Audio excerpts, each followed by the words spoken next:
How dangerous were Churchill's flights into Paris during the Battle of France?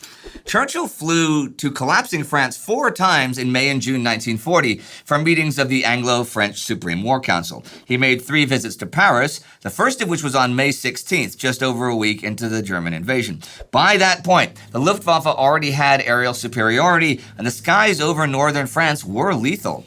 On May 14th alone, the RAF lost 44 aircraft. Face-to-face talks were considered worth the risk, though, and Churchill's unarmed de Havilland DH-95 Flamingo was protected by a strong fighter escort. Churchill's second and third visits to Paris were on the 22nd and 26th of May.